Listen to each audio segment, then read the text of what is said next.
Assalamualaikum warahmatullahi wabarakatuh.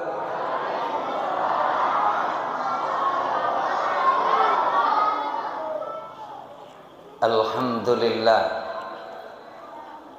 alhamdulillahilladzi ja'ala al-iman wal islam fi qulubina wa bi Muhammadin nabiyya wa rasulah. Asyhadu an la ilaha illallah wahdahu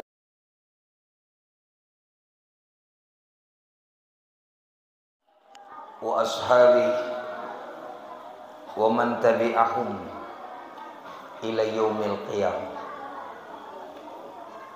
Amma ba'd, faqala Allah ta'ala fi kitabihil karim, na'udzu billahi minasy syaithanir rajim, bismillahirrahmanirrahim. Wa ma arsalnaka min qablika mir rasulin ila nuhi ilaihi annahu la ilaha illa ana fa'budu. Wa fi ayatil ukhra wa innaka la'ala khuluqin 'azim. Wa qala Rasulullah sallallahu alaihi wasallam, laulaka ya Muhammad ma khalaqtu aflak. Wa fi hadisil ukhar, man ahabba sunnati faqad ahabbani wa man ahabbani kana ma'i fil jannah. Sadaqallahul adzim wa sadaqa ala rasulillahil karim. Yang saya muliakan, yang saya hormati para alim ulama, para tengku, para kiai, para ajengan, para ustadz, para guru-guru kita. Yuk sama-sama doa sama Allah, semoga alim ulama kita, kiai-kiai kita, buya-buya kita, tengku-tengku kita, moga-moga diberi atau Allahu baqa'ah, panjang umur semuanya, amin. Kok nggak semangat ya? Ini kayaknya pengen ulama mati semua kayaknya. Amin Allahumma amin. Kalau dipaksa rada sulit diijabah. Yang saya muliakan, yang saya hormati para kepala desa, bapak kepala desa kita atau kecamatan jika ada, beserta perangkatnya. Yang saya hormati Bapak RT kita, RW kita. Kemudian yang saya hormati Bapak Kapolsek kita atau yang mewakili. Kemudian Bapak dan Ramil kita atau yang mewakili. Semoga juga mereka diberi istiqomah dalam amanah, amin Allahumma amin. Kok nggak ada yang ngaminin juga ya? Amin Allahumma amin. Yang nggak ngaminin nggak dapet BLT. Yang saya muliakan, yang saya hormati para tokoh masyarakat kita, tetua-tetua kita, orang tua kita, sesepuh kita. Semoga juga panjang umur semuanya, amin Allahumma. Kemudian yang saya hormatkan, yang saya muliakan adalah panitia atau Bapak DKM kita yang sudah bersusah payah mengadakan acara Maulid Nabi Muhammad SAW. Semoga jadi amal jariah min syarrid dunya wa adzabil akhirah, amin Allahumma. Baik, alhamdulillah. Malam hari ini kita dipilih Allah sebagai orang yang lengkap hidayah dan taufiknya, sehingga masih mau dan mampu taat. Sebab dari 6 miliar manusia di dunia ini, Mungkin tidak semua dilengkapi hidayah dan taufiknya. Mana contohnya? Kalau diterjemahkan secara bebas, hidayah itu kemauan, taufik itu kemampuan. Ada yang mau datang tapi tidak mampu datang, tidak jadi kumpul. Sebaliknya, na'udzubillahi min dzalik, ada yang mampu datang tapi tidak mau, tidak juga bisa datang. Maka kita wajib bersyukur atas nikmat yang besar ini dengan minimal ucapan alhamdulillah. Tidak lupa salawat serta salam kita hadiahkan kepada junjungan alam, yakni Nabi besar Muhammad sallallahu alaihi wasallam. Mudah-mudahan syafaat tercurah baik di dunia maupun di akhirat. Amin Allahumma. Baik ibu bapak jemaah maulid yang dimuliakan oleh Allah, ini nampak dari tadi kok mata pada para melotot ya, pada melotot mata. Kira-kira butuh perkenalan dulu? Perlu perkenalan? Perlu? Baik, nama saya Muhammad Yani, lahir di Kutacani, Aceh Tenggara. Kemudian kalau asal kakek kami keturunan Gayo Lues, Rikit Gaib Tunggal. Ibu juga sama dari Gayo Lues. Kemudian dari SD sampai SMA di pesantren di Aceh Tenggara, namanya pesantren Darul Iman Lawe Perla. Lanjut ke pesantren Al-Amin Perenduan Sumeneb, Madura, Jawa Timur. Kemudian lanjut ke pesantren Gontor dulu, Gontor Darussalam, Gontor Ponorogo. Kemudian lanjut ke pesantren Tebu Ireng Jombang, tempat almarhum Al-Mafrullah Kiai Al-Hajj Abdurrahman Wahid atau disapa dengan Gus Dur. Kemudian lanjut lagi ke pesantren Al-Munawwir Kerapyak, Yogyakarta. Kemudian lanjut belajar Thariqah Qadariyah Naksabandiyah ke pesantren Ciamis Suryalaya, Sohibul Wafa Tajul Arifin atau disapa dengan Abah Anu. Kemudian lanjut ke pesantren Cipasung Tasikmalaya, Jawa Barat. Kemudian lanjut lagi belajar lagi Thariqah Qadariyah Naksabandiyah ke Kalimantan Selatan, Kota Martapura, Banjarmasin, tempat Kiai Al-Hajj Muhammad Zaini bin Abdul Ghani atau disapa dengan Abah Guru Sekumpul. Kemudian lanjut lagi ke pesantren Al-Iman Pandeglang, Banten. Kemudian lanjut S2 di Universitas Pajajaran Kota Bandung, Jawa Barat. Kemudian dalam perjalanan bikin pesantren di Jawa Barat, di Bandung. Kemudian ngajar di Institut Teknologi Bandung atau ITB, tempat Presiden B.J. Habibie almarhum. Kemudian ngajar di UIN Sunan Gunung Jati, Kota Bandung. Kemudian ngajar di Universitas Islam Nusantara, Kota Bandung. Kemudian ngajar di Sekolah Tinggi Hukum Bandung. Kemudian menikah di Bandung, dapat orang Bandung, tinggal di Bandung 25 tahun, baru pulang Kutacani 2 bulan. Jadi kira-kira cukup, perkenalnya cukup. Di sini orang apa aja ini? Sukunya apa aja? Hah? Campur. Wah berat, saya pakai bahasa apa ya? Gayo mula gayo. Kuna kabar? Kuna kabar Alas. Kai kabar? Apa kang alah apa? Kai kabar? Alhamdulillah gak 2 men. Teh. 2 merah. Ini kan tak kan duka apa. Orang Aceh, pehaba, bage.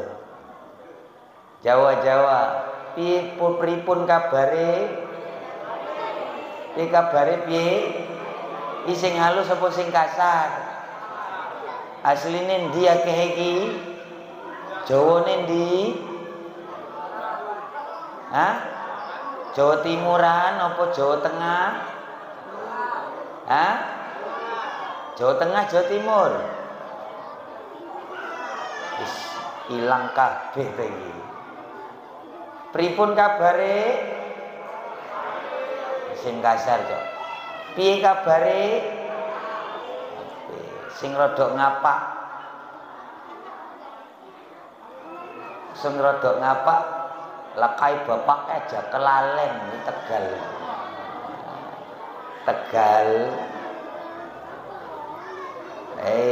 Yang Sunda ada Sunda? Ayah? Di mana iya Sundanya di mana? Ulah kabeh ngomong Bandung we.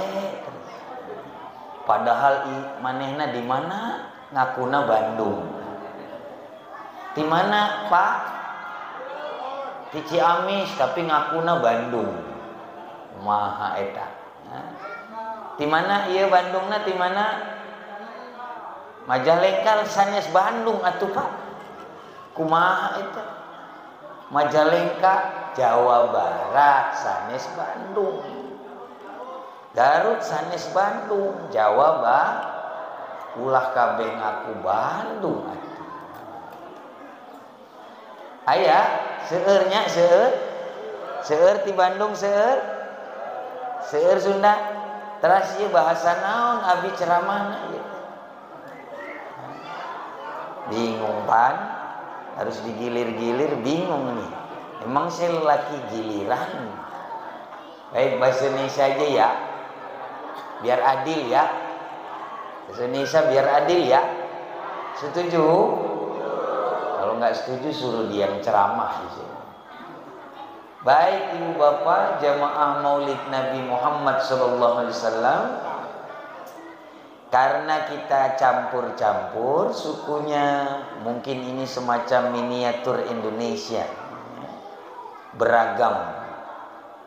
Sebelum kita bahas Maulid Nabi, ada sebuah riwayat yang walaupun tadi sudah dibacakan sedikit sholawat, cuman riwayat ini kita jelasin dikit biar pada paham. Apabila satu perkumpulan tidak diisi dengan bacaan Al-Quran dan sholawat, maka yang hadir di hadapan Allah bagaikan bangkai. Na'udzubillah. Maka untuk itu kita pertebal sholawatnya.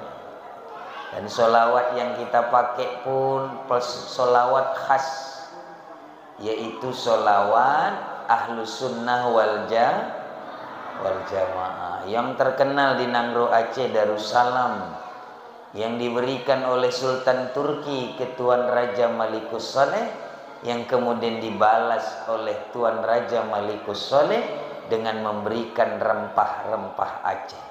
Apa namanya? Maulid Al-Barjan. Hafal kabeh hafal? Hafal sadayana hafal? Hafal bermehne hafal? Sengap. Ana jawab. Baik, yang masih ingat ikutin. Yang udah nggak ingat dengerin. Yang ikutin jadi hijab, yang dengerin jadi syafaat dan rahmat. Nah, jadi kalau masih ingat sholawatnya ikutin, kalau nggak ingat dengerin. Moga-moga dapat hijab dan syafaat. Amin Allah. Baik, kita bacakan beberapa bait mengambil barokah atau ngala barokah coro Jawa nih. Baik. Tapi mohon maaf suaranya tidak seperti Kori tadi. Kalau Kori mulu saya serak-serak becek. Boleh? Kalau nggak boleh ya terserah. Baik, kita bacain beberapa baik. A'udzu billahi minasy syaithanir rajim. Bismillahirrahmanirrahim. Innallaha wa malaikatahu yusholluna 'alan nabi. Ya ayyuhalladzina amanu sallu 'alaihi wa sallimu taslima. Allahumma salli wa sallim wa barik 'alaihi wa ala alihi. Allahumma salli 'ala Muhammad. Ya Rabbi salli 'alaihi wa sallim. Allahumma salli 'ala Muhammad. Ya Rabbi salli 'alaihi wa sallim. Ya Rabbi salli 'ala Muhammad. Ya Rabbi salli 'alaihi wa sallim. Ya Rabbi salli 'ala Muhammad. Ya Rabbi salli 'alaihi wa sallim. Allahumma salli 'ala Muhammad.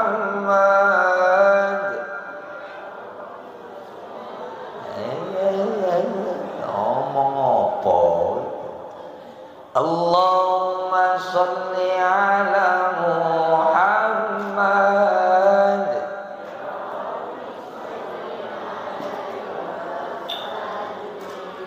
Ya Rabbi salli 'ala Muhammad.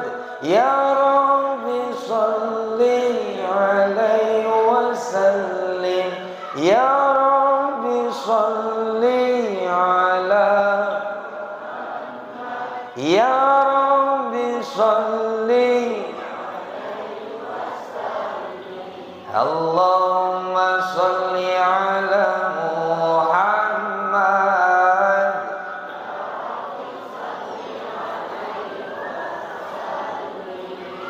Allahumma salli 'ala Muhammad.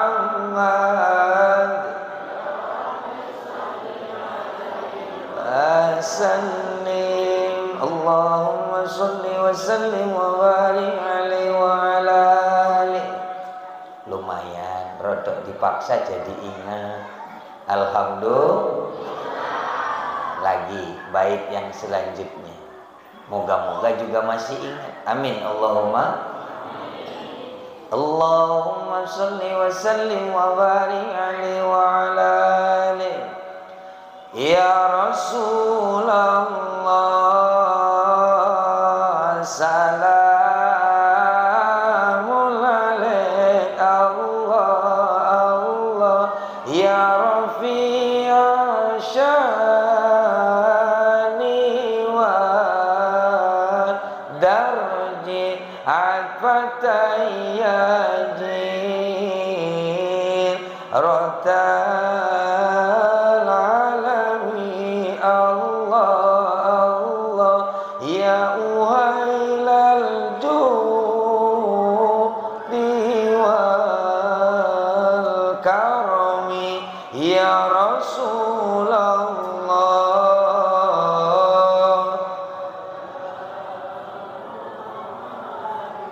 Innalillahi. Pada kemana tidur ya? Pada tidur ya? Ya Rasulullah, salam.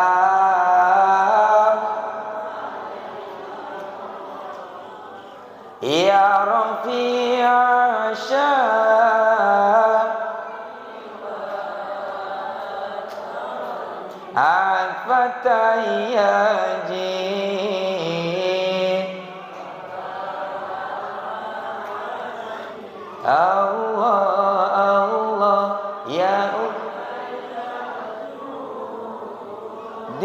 wal karami. Allahumma shalli wa sallim wa barik alaihi wa ala alihi. Ya, yang terakhir aja dah, nggak bisa diarepin, nggak bisa diarepin.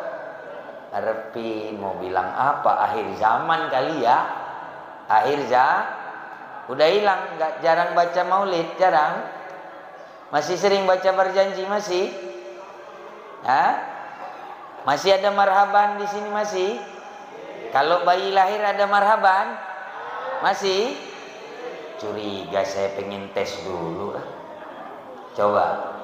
Ya Nabi salam, ya Rasul salam, ya Habib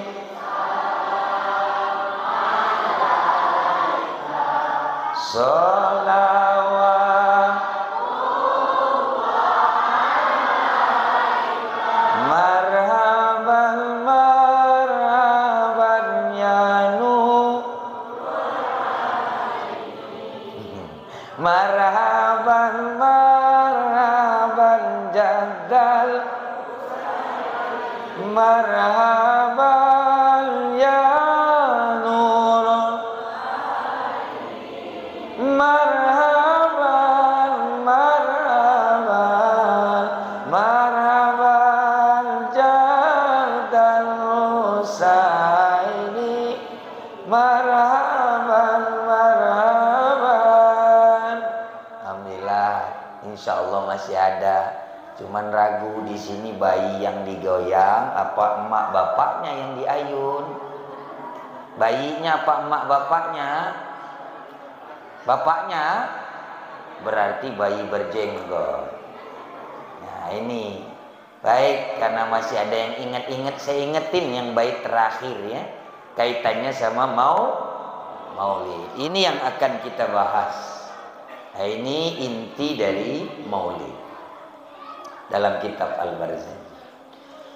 Allahumma shalli wa sallim wa barik alaihi wa ala alihi. Al-jannatu wa na'imuha sa'dun liman yusalli wa yusallim wa yubarik alaihi. Bismillahirrahmanirrahim.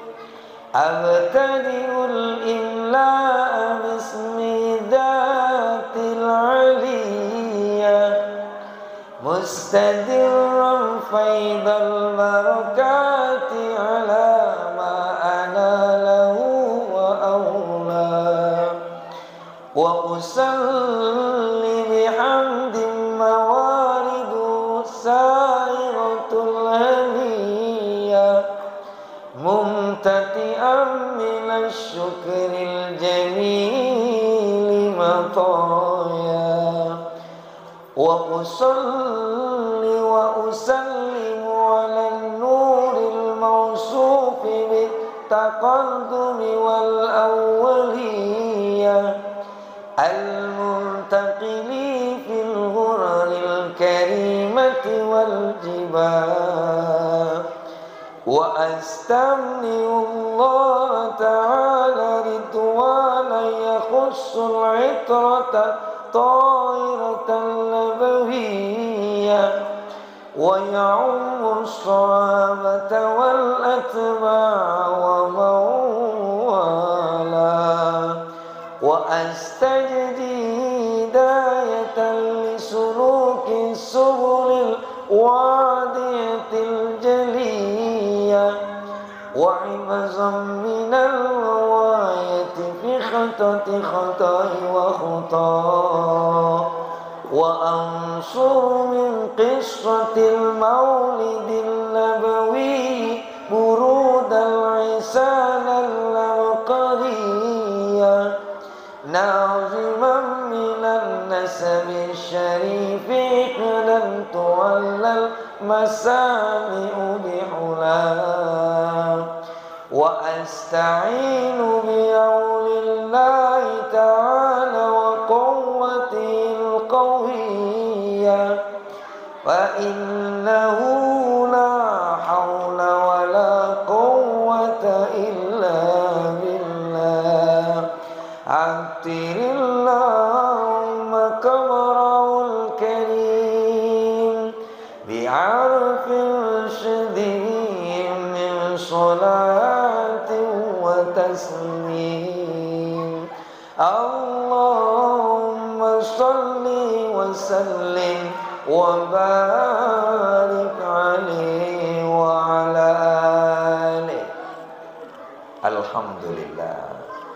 Baik ibu bapak jamaah maulid Nabi Muhammad sallallahu alaihi wasallam. Sebelum kita bahas saya mau nanya dulu. Ini beneran acara maulid atau bukan? Maulid atau bukan? Maulid apa maulud? Maulid apa maulud? Inilah penyakit. Belum tahu bedanya udah milih. Akhirnya pas pemilu serangan pajar semua diambil. Yang sono dipilih, yang sini dicoblos, yang penting ada duitnya. Belum tahu bedanya udah berani milih. Harusnya kan nanya dulu, Pak Ustadz, bedanya maulid sama maulud apa? Kok udah pandemi? Maulid apa maulud? Saya ikutin tuh, pegang pilihannya ya. Jangan nyesel ya. Bener ya? Baik. Kalau maulid berarti yang dibahas kisah kelahiran baginda Nabi Muhammad sallallahu alaihi. Kapan beliau lahir, jam berapa beliau lahir, siapa bidannya, bagaimana kontraksi pembukaan mulesnya, siapa aja yang ikut nyaksiin kelahiran persalinannya, apa kejadian pada saat lahir itu mau jadi maulid apa maulud? Masih kekeh, baik saya ikutin. Tapi kalau maulud itu ngebahas orangnya yang dilahirkannya, bagaimana wajah Nabi, bagaimana rambut Nabi, bagaimana alis Nabi, bagaimana mata Nabi, bagaimana hidung Nabi, bagaimana Nabi kalau tidur, kalau makan, kalau kerja, kalau bergaul, akhlak beliau bagaimana dari kecil sampai wafat, cara beliau tidur, bangun tidur sampai tidur lagi, itu maulud. Jadi maulid apa maulud? Maulid apa maulud? Ini mulai berantem baik. Nggak jelas lagi nih. Itulah model pemilu. Ntar lagi pemilu kayak gini modelnya. Maulid apa maulud? Tuh kan? Ada yang duanya nafsu amat bu. Maulid apa maulud? Innalillahi, kagak jelas ini. Gimana? Balik kita balik. Udah nggak jelas. Jadi dua-dua dapat kisah lahirnya, dapat akhlak untuk kita Jadi maulid apa maulud? Dua-duanya. Kakaknya kalau belum jelas jangan main pilih dulu. Tunggu dulu dong. Kenal dulu. Baik, pertanyaan yang berikutnya. Ini sengaja dimainin dulu. Lama-lama habis waktu, assalamualaikum udah. Enggak susah ya. Baik, kalau maulid plus maulud berarti kalau melihat kitabnya yang paling lengkap itu karya Imam At-Tabari 40 sampai 60 jilid. Panjang kitabnya lebih dari 2 meter. Ini kalau dibahas rodok mantap, agak mantap, 6 jam. Setuju? Mulai merengut yang lain. Setuju 6 jam setuju? Ini curiga, yang ngomong setuju pasti duluan pulang. Beneran 6 jam? Wah, nyesel saya nanya itu ya. Kalau singkat 3 jam. Mana? 6 apa 3? 6 apa 3? Ada yang jawab 3, ada yang 6. Rada tidak jelas lagi. Ada tawaran menarik nih kalau mau. Kalau singkat dan padat sejam. Sejam 3 jam. 1 jam 3 jam. Mulai yang narik 1 jam. Baik. Tidak sepakat ya. Sejam sepakat. 3 jam sepakat. Ada yang ngomong sepakat tapi geleng-geleng. Ini yang mana yang benar? Baik, sampai di mana pokoknya kalau belum selesai bahas maulid dan maulud tidak boleh ada yang pulang. Setuju?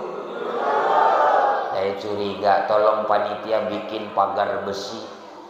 Jangan ada yang pulang sebelum kenal sama Nabi. Karena seumur-umur tiap tahun maulid, alis Nabi dia nggak kenal. Ciri wajah Nabi dia nggak kenal. Lalu bilang ke Ustadz, Pak Ustadz saya pengen mimpi sama Nabi, gimana caranya? Padahal luar biasa hikmahnya. Barang siapa yang mimpi sama Nabi akan ketemu di alam nyata. Siapa yang ketemu di alam nyata maka dijamin masuk surga. Moga-moga kalau kita bahas maulud malam hari ini, insya Allah malam ini bisa kenal sama Nabi. Kemudian kalau sudah kenal bisa membayangkan Nabi. Kata psikolog ilmu jiwa, siapa yang mampu membayang dia bisa datang di alam mimpi. Moga-moga bisa mimpi sama Rasulullah. Amin Allah. Baik, setuju ya maulid dan mau? Baik, kita bahas. Bismillahirrahmanirrahim. Maulid dulu. Maulid dibagi 2. Yang pertama namanya Maulidun Nur. Maulid atau kelahiran cahaya yang dalam ilmu tarekat, yang dalam ilmu ma'rifat, yang dalam ilmu tariqah disebut Nur Muhammad. Nur Muhammad. Udah ada yang suluh ada? Udah ada yang belajar tariqah ada? Ada apa enggak ini? Belum? Belum ada yang suluk belum? Baik. Berarti enggak bisa dibahas. Mau dalam apa tipis saja? Dalam. Dalam apa rada tipis? Hah? Sedang. Sedang. Nah, berarti enggak dalam, enggak dangkal. Baik. Kelahiran pertama namanya kelahiran Nur Muhammad. Dalam kitab Sirul Asrar Syekh Abdul Qadir Jilani ada sebuah pendapat mengatakan lahirnya Nabi Muhammad sebagai Nur Muhammad. Lahirnya yang pertama Nur Muhammad itu 700.000 tahun sebelum penciptaan alam semesta. Lu kok bisa? Kata Allah dalam hadis qudsi, laulaka ya Muhammad ma khalaqtu aflak. Kalau bukan karena engkau wahai Muhammad, tidak kuciptakan alam semesta dan isinya. Oh, berarti dari Nurullah bertajalli dengan Nur Muhammad. Ini rada masuk nih. Lanjut. Apa yang lain aja? Yang itu? Mau yang itu? Enggak sakit enggak? Sanggup kepalanya sanggup? Baik, kita coba. Nurullah bertajalli dengan Nur Muhammad. Lahir alam. Tapi Nur Muhammad dibagi 4. Kita tidak bahas yang 3. Kita bahas yang keempat. Diri Muhammad. Muhammadun nafs. Nafas. Diri Muhammad.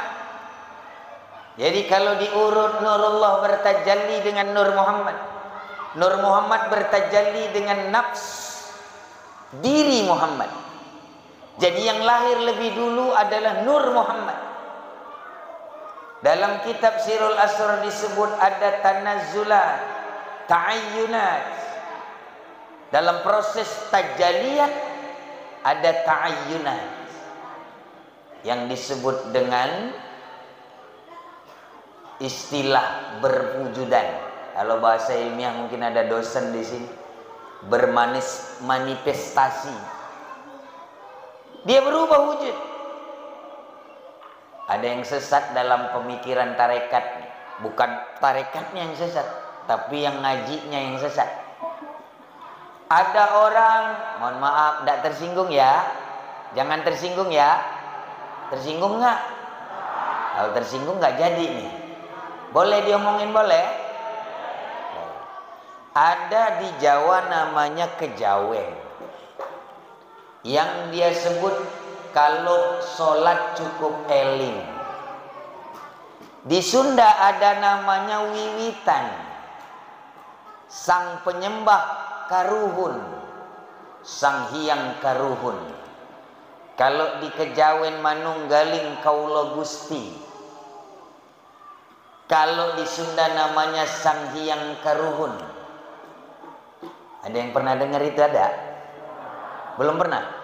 Manunggaling Syekh Siti Jenar pernah dengar? Sunda wiwitan sang hyang karuhun, suku Baduy Banten pernah dengar?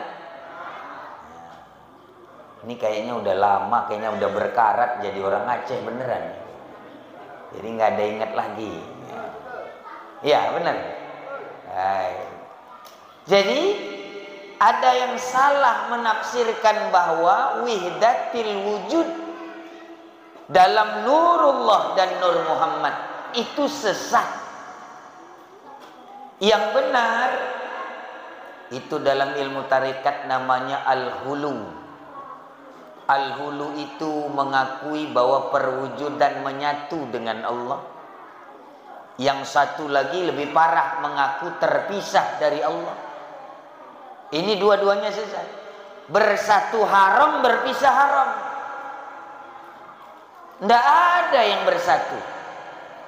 Lalu kemudian muncul al-hulu. Apa itu al-hulu? Syekh Siti Jenar mengatakan tidak ada Siti Jenar di sini, yang ada Allah. Menganggap manunggaling kaula Gusti. Ini beneran sanggup nggak urusan ini? Mau kajian yang begini atau yang ringan-ringan? Hah? Yang ringan apa mau yang berat? Di sini berat. Oke, di sini berat. Yang di sini, Pak, ringan apa berat? Hah? Ringan. Oh, di sini ringan. Ibu-ibu, yang mana? Berat apa ringan? Berat apa ringan? Enggak berani jawab, bagaimana? Ini saya takut yang seneng sini doang. Tapi saya bagi ya, dikit-dikit ya. Yang berat dikit, yang ringan dikit, yang sedang di. Setuju? Biar ada ghirah dulu, spirit. Oh, kayaknya saya dipancing sama Tengku itu tuh. Nah, misalnya, oh saya harus suluk lagi nih. Saya harus belajar lagi, itu boleh yang begitu. Nah, itu tujuan saya. Baik, tenang Pak. Yang pengen ringan bentar lagi. Ini kita kasih yang berat-berat dulu supaya puyeng, habis puyeng dia pulang. Baik, lanjut. Giliran yang berat dulu, karena memang harus diurut dari awal. Jadi Nurullah itu bukan Nur Muhammad. Sesat pemikiran dalam belajar tarekat, kata Imam An-Nawawi, alhamdulillahi qad akhraja nataijal fikri li arbabil hijab wa hatta anhum min sama'il aql. Haram belajar tarekat kalau tidak melalui syariat, karena sulit menempuhnya. Oleh karenanya banyak yang sesat, dikiranya Nurullah itu Nur Muhammad. Beda. Nurullah itu adalah zat, Nur Muhammad itu sifat. Tajalli, proses perwujudan dari wujud wajibil wujud menjadi maujidil wujud, itu tidak bisa disatukan. Moga-moga kalau nggak kenal istilahnya, kita pakai bahasa terjemah. Dari nurullah diturunin kepada Nur Muhammad. Dari Nur Muhammad dijadikanlah qalam, arash, kemudian wajah, kemudian alam. Ini yang disebut oleh Syekh Abdul Qadir Jailani dalam Sirul Asrar. Nah, lalu kemudian mana bedanya Nurullah sama Nur Muhammad? Nurullah itu huwal awwalu tidak berawal, tidak. Kalau Nur Muhammad berawal tapi tidak berakhir, maka ada fana dalam akhir itu, ada majdud dalam akhir itu, tapi tidak berakhir. Fana billah, baqa ma'allah, fana billah. Itu yang disebut dalam surah Al-Hadid, kullu syai'in halikun ila wajha, semua akan sirna kecuali wajah Allah. Wajah harus ditakwil, harus ditafsir. Nah, ini sesatnya di mana? Ini saya kasih tahu sesatnya. Ada orang belajar ma'rifat, dikira kalau udah zikir menjemin mata, dia pejamkan mata, lalu dia bayangkan alif lam lam ha, dikira udah benar. Sesat. Huruf itu makhluk.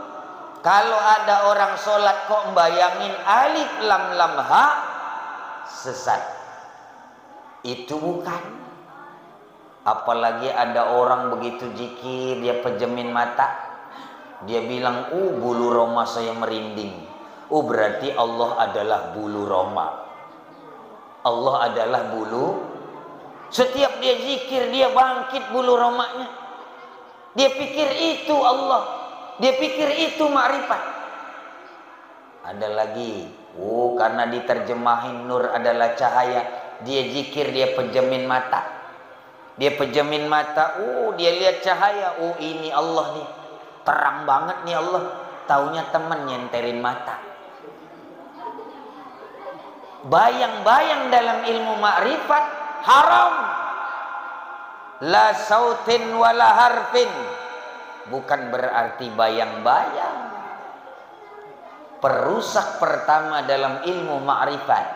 Ma'rifat itu istilahnya adalah, kalau lughatan adalah pengenalan, tapi istilahan au syar'an itu adalah ahwalul batiniyah. Ahwalul batiniyah. Ada lagi yang lebih aneh nih. Dikiranya kalau udah ma'rifat tidak usah butuh sholat. Iya betul, ada yang begitu ya. Pernah ada yang begitu ya. Diajakin sholat, dia jawab seolah-olah sombong. Yuk sholat yuk. Kamu aja, kamu kan belum tahu siapa yang disolat itu. Siapa yang menyembah, siapa yang disembah. Kalau kamu belum tahu, nggak usah sholat dah. Perasaannya udah bener kali.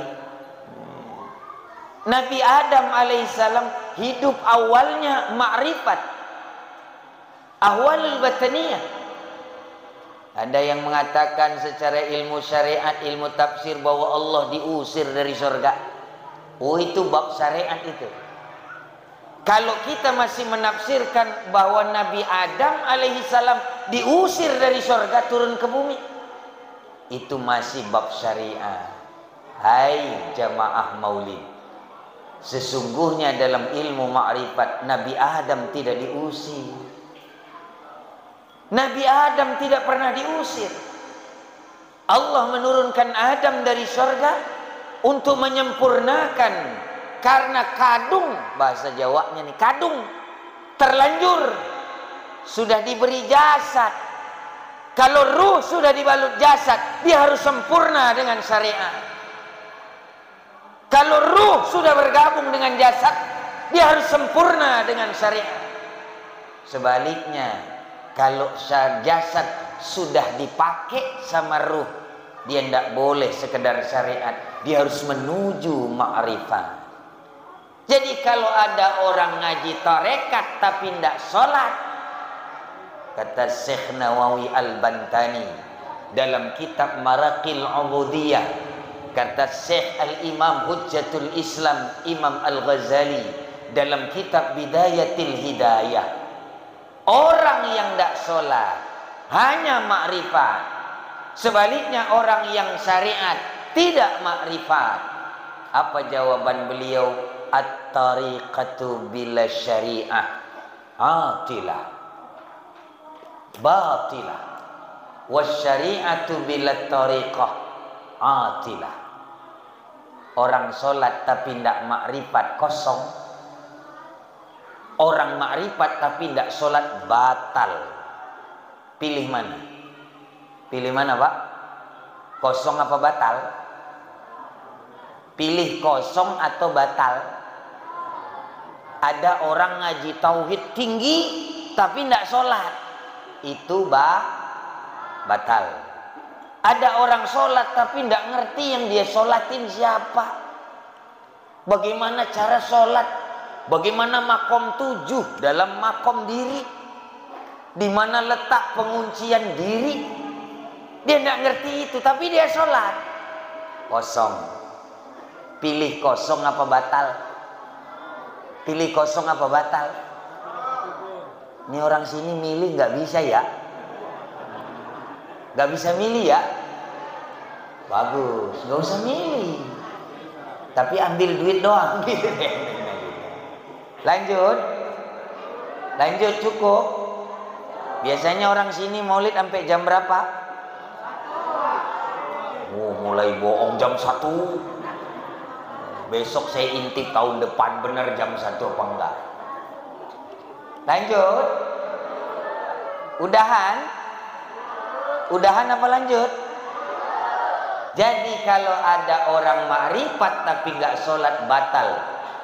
Berapa banyak dalam kitab-kitab tasawuf ada orang batal kewaliannya karena tidak melalui syariat.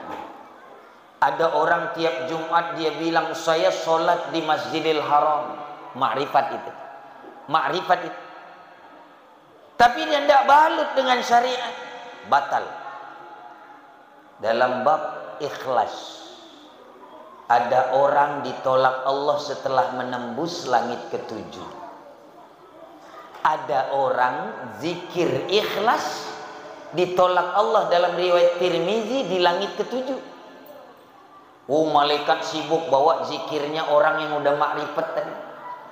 Orang yang udah makrifat, oh zikirnya dibilang khusyuk, oh nikmat. Zikirnya nikmat. Langit pertama lewat, silahkan. Langit kedua lewat, sampai ke-7 lewat. Ini dalam riwayat Tirmizi. Sampai tembus Sidratil Muntaha, Rab-Rab, Mustawa, Darajatal Quswa. Kata Allah kepada malaikat yang nganterin zikir tadi, yang nemenin zikir orang khusyuk tadi, yang nemenin orang yang makrifat tadi. Kata Allah, wahai malaikat, apa kau tidak tahu bahwa aku beri kepada orang ini 2, ruh dan jah. Berarti makrifat dan syariat. Kenapa cuman kau bawa 1? Itu jawaban tuh bagi orang yang ngaku cukup eling tadi, bagi orang yang cukup makrifat tadi, ndak ngelakoni syariate, cuek bebek, nggak peduli masa bodoh sabodo teing, cek orang Sunda, nggak peduli dia. Oh ngapain sih toharoh segala? Dia jawab dengan unsur yang 4, yang tanah kembali ke tanah, yang api kembali ke api. Semua ini tidak berguna. Dia pakai hadis loh, Pak. Innallaha la yanzuru ila suwarikum walakinna yanzuru ila qulubikum. Allah tidak butuh kok jasad ini. Yang Allah terima cuman qalbunya, ruhnya. Oh dia lupa. Allah memberimu 2, jasad dan ruh. Kenapa cuman kau urus ruh, tidak kau urus jasad? Hati-hati.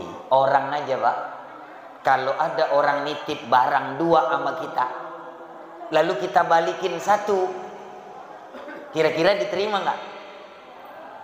Atau kita nitip barang sama orang 2 barang, terus yang dibalikin 1, kira-kira marah apa enggak? Marah apa enggak? Kalau nggak marah saya ambilin besok barang bapak. Allah kasih 2, ruh dan jasad. Kau cuman urus ruh dalam makrifat, tidak kau urus jasad dalam syariat. Bagaimana pertanggungjawaban di hadapan Allah? Masih berani mengatakan cukup eling, masih berani mengatakan cukup wiwitan, masih berani mengatakan tidak perlu sholat. Yang perlu ingat, nih saya kasih tahu bantahan pertama bagi orang yang seperti itu, bacain surah Toha ayat 14. Apa bunyinya? Innani anallahu la ilaha illa ana fa'budni wa aqimis sholata li dzikri. Salat dulu baru dibilang zikir. Nggak ada orang zikir lalu sholat. Sholat dulu perintahnya baru zikir. Aqimis sholata li dzikri. Dirikan sholat, itulah yang dimaksud untuk mengingat. Sholat untuk mengingat, bukan mengingat untuk sholat. Itu bunyi surah Taha ayat 14. Udah dah, kita tutup bab yang tingginya. Takutnya makin naik putus urat leher.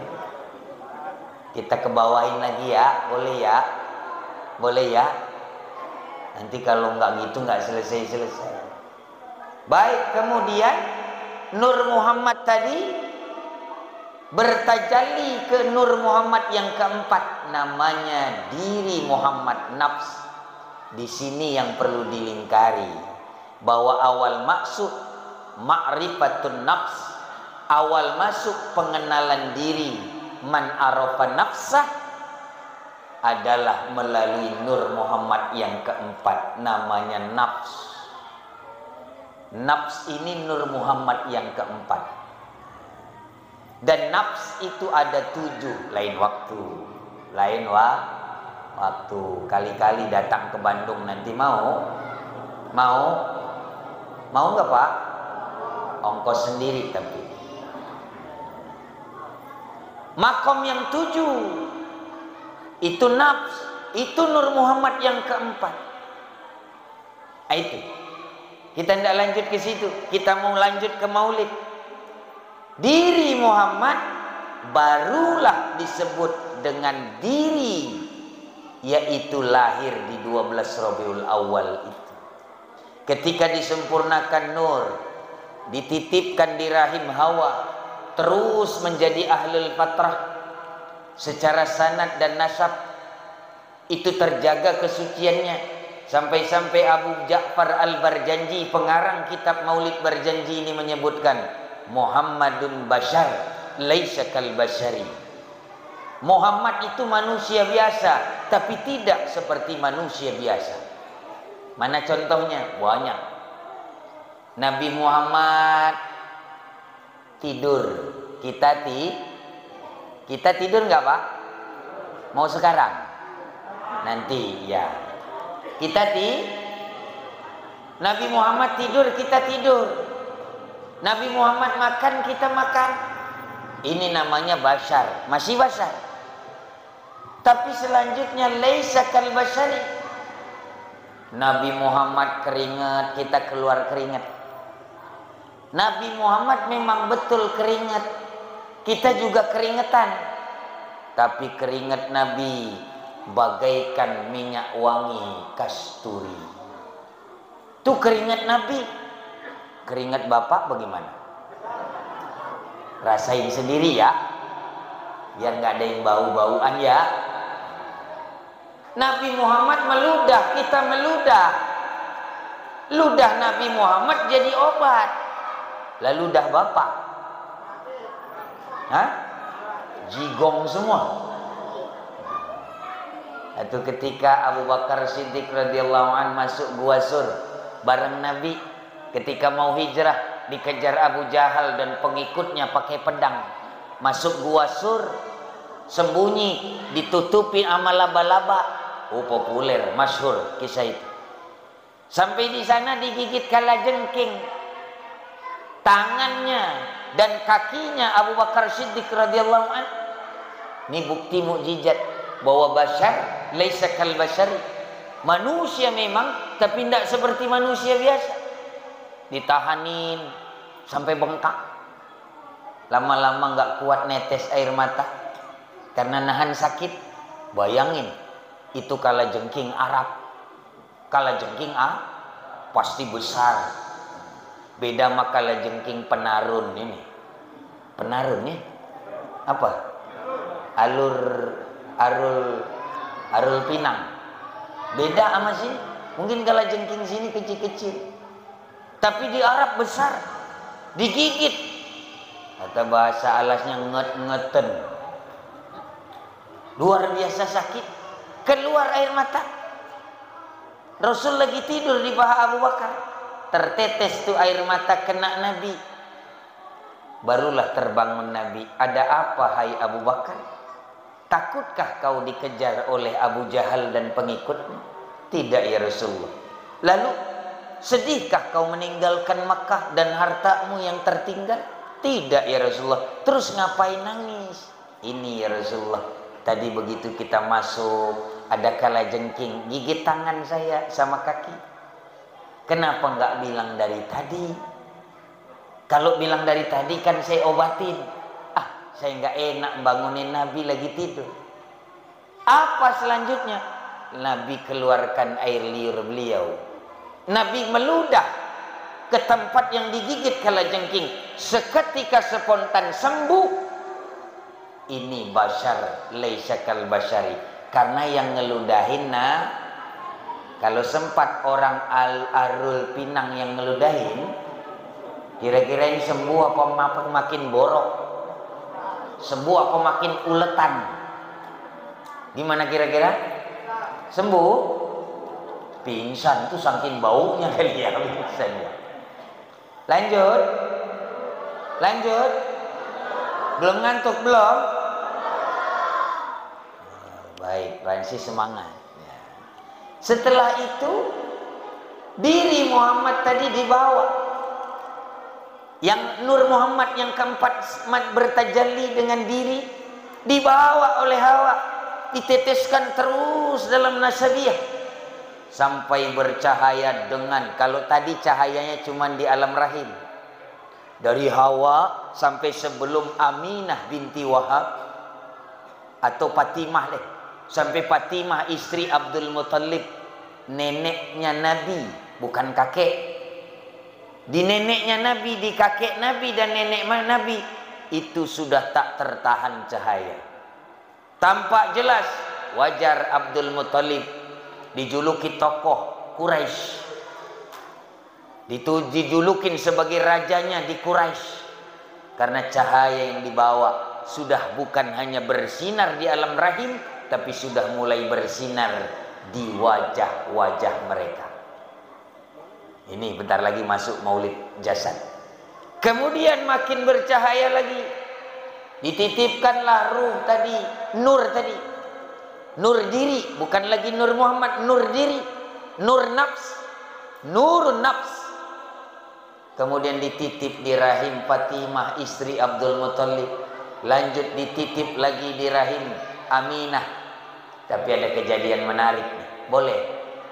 Boleh, mau dengar kisah menarik mau? Karena dari dulu maulid gitu-gitu mulu. Akhirnya bosen, ngantuk, cepat pulang. Nih kali ini kita bikin beda. Kapan lagi? Boleh? Baik. Ketika nur tadi, nurun nafs, tajaliyat dari Nurullah dan Nur Muhammad tadi mampir di dirinya Abdullah bin Abdul Muttalib. Ada kejadian menarik tentang nur ini. Begitu lahir nur itu di wajah Abdullah bin Abdul Muttalib. Singkat cerita, Abdullah dinikahin, dijodohin sama Aminah binti Wahab, ibu baginda Nabi Muhammad. Setelah menikah sore hari, baru nikah, baru walimahan, baru walimatul urus, baru istilah kita kenduri, pesta nikah. Selesai itu pesta perkawinan, sebelum malam pengantin tiba, keluarlah jalan-jalan kira-kira cari angin seger. Karena biasanya orang walimah kan repot ya, rada penat, rada apa ya, rada capek, pingin jalan-jalan keluar rumah. Begitu keluar dari rumah, ternyata seluruh primadona desa kota Makkah terkagum-kagum melihat wajah Abdullah bin Abdul Muttalib. Padahal kemarin biasa aja. Hari ini setelah diajak kabulkan perkawinannya, bercahaya luar biasa. Karena sebentar lagi akan diturunkan itu cahaya. Saat bercahaya wajah Abdullah kemudian diuntit. Tahu untit? Tahu nguntit? Nguntit dibuntutin. Apa istilah kita itu? Itunung-tunung, tunung. Uhi pentip, rintip, ngintip. Diintip sama primadona desa kota Makkah. Kemana Abdullah ini? Karena tertarik dengan cahaya yang begitu bersinar. Kemudian sampailah di sebuah gang, ditarik oleh seorang primadona desa tercantik di Makkah waktu itu. Namanya Fatimah Al-Husaymiyah. Fatimah Al-Husaymiyah. Pada saat ditarik ke dalam sebuah gang, langsung Fatimah Al-Husaymiyah mulai hendak membuka bajunya dengan berkata, "Hai Abdullah, zinai aku, zinai aku. Aku tidak tahan melihatmu, zinai aku, wahai Abdullah." Apa jawab Abdullah? Jangan dulu jawaban Abdullah. Kira-kira kalau orang Arul Pinang yang diajak begitu gimana kira-kira? Ada orang paling cantik se-Arul Pinang ngajak zina, "Tolong bang, zinai aku." Kira-kira gimana? Nolak apa mau? Nolak apa mau? Mau bilang nolak, takut dibilang jaim. Mau bilang mau, istri di belakang pada mendelik-mendelik. Intinya kita tidak bahas kita. Apa jawab Abdullah? "Demi Allah, hai Fatimah Al-Husaymiyah, sampai mati tidak akan kulakukan, sebab kami keturunan terjaga nasabiah. Tidak ada rahim sedikit pun yang tercela dalam keturunan kami. Demi Allah, kalau kau ajak zina, sampai mati tidak akan kulakukan," kata Abdullah. Tapi, ya ini ada tapinya yang bikin merengut ibu-ibu. Apa tapinya? Kalau zina tidak akan mau sampai mati. Tapi kalau kau mau jadi yang kedua, pakat kita. Ini dia ini. Gimana? Setuju bu? Setuju bu? Mulai izin pulang kayak ini. Apa pakatnya? Apa kata Abdullah? Kalau kau mau jadi yang kedua, ntar malam saya minta izin dulu sama Aminah. Kalau mau jadi yang kedua, tapi kalau zina sampai mati tidak kulakukan. Baik, singkat cerita biar nggak kepanjangan. Pulang, karena sudah tenang, dijanjiin sama Abdullah, kalau jadi kedua bolehlah. Siap, kita janjian besok di sini lagi. Pulang masing-masing. Tibalah malam pengantin, Mbak. Malam pengantin, Mbak. Gimana? Perlu dibahas itu juga? Masa pengantin barunya perlu dibahas ngapain aja? Kan udah pengalaman semua ini udah. Udah balik semua udah. Gak perlu dibahas ya, paham ya? Paham ya? Mosok gak paham. Kita lewatin itunya. Kira-kira kalau dalam film disensor dulu itu. Nggak perlu bahas itu. Selesai hubungan suami istri malam pengantin baru, barulah. Oh ini kan kalau dalam ilmu jiwa tempat paling ampuh minta sesuatu pasca hubungan suami istri. Itu tips tuh. Jadi kalau ibu pengen sesuatu atau bapak pengen sesuatu, tunggu habis hubungan. Itu insya Allah diizinin. Habis hubungan pengantin baru ngomong, "Hai Aminah, tadi ada kejadian." Kejadian apa abang dak? Tadi itu loh, ada tetangga kita yang bernama Fatimah Al-Husamiyah itu. Oh iya, memang itu orang cantik sedesa kita. Ada apa dengan dia? Tadi masa saya begitu lewat di depan sebuah gang, saya ditarik sama dia. Saya diajak zina. Terus abang mau? Enggak dong, gengsi dong. Kira-kira gitu tuh. Beda sama penarun dong. Beda sama Rul Pinang dong. Gengsi dong. Keluarga terjaga kok zina. Alhamdulillah. Nah, tenang dulu nih. Lalu ngapain aja? Tapi kalau zina memang nggak abang lakukan. Tapi abang janjiin. Janjiin apa bang? Abang janjiin kalau kau mau jadi yang kedua, tunggu saya mau minta izin sama Aminah. Bagaimana menurutmu wahai Aminah? Kira-kira kalau ibu-ibu Arul Pinang jawabannya apa ya? Apa jawabannya bu? Kalau kira-kira Abdullah nanya sama ibu, kira-kira diizinin apa enggak? Diizinin apa enggak?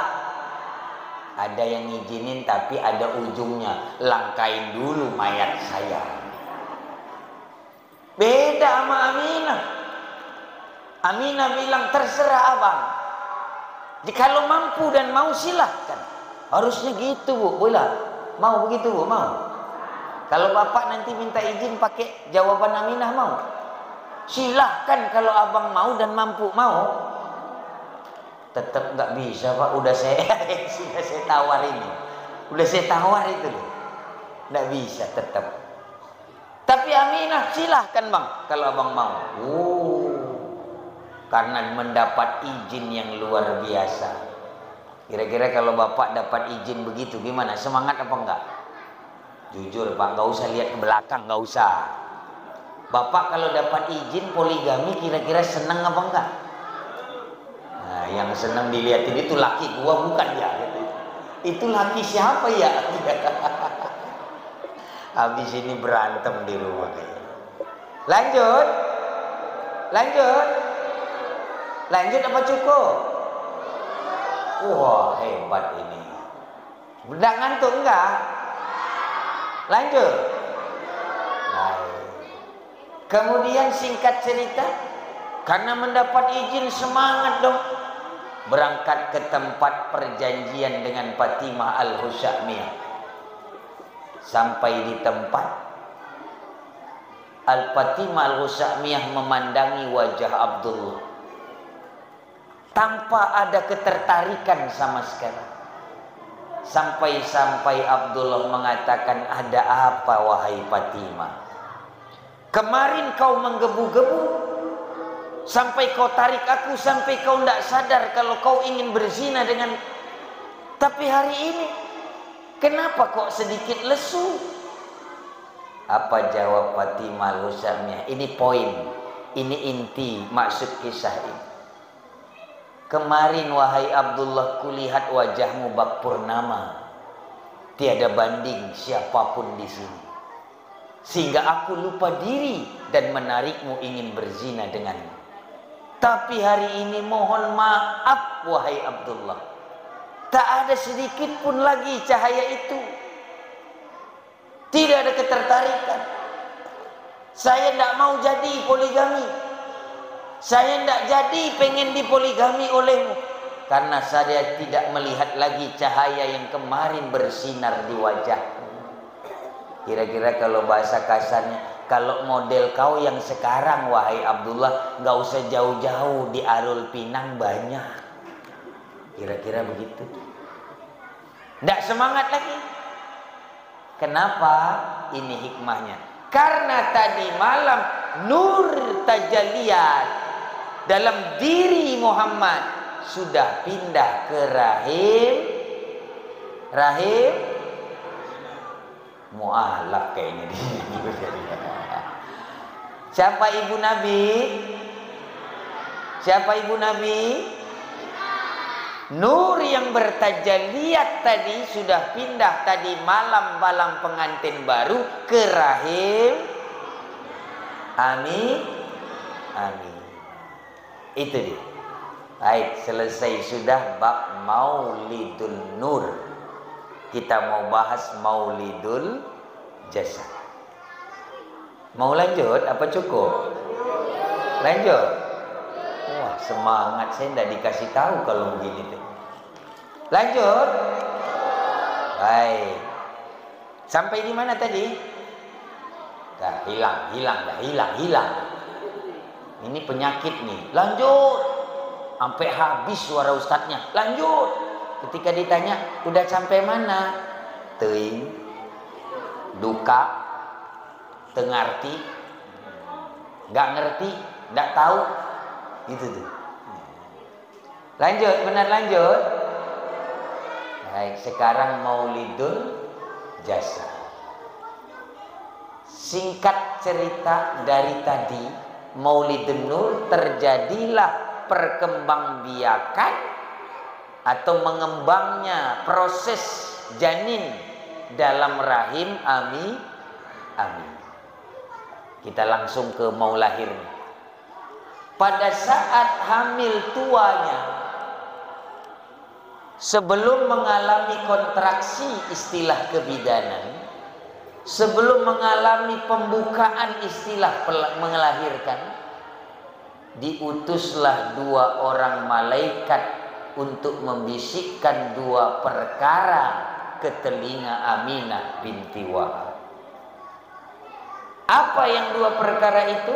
Yang pertama, ini sebelum pembukaan, sebelum mules-mules, sebelum kontraksi, turun malaikat bisikin 2 perkara. Yang pertama kata malaikat, hai Aminah, tahukah siapa yang kau kandung itu?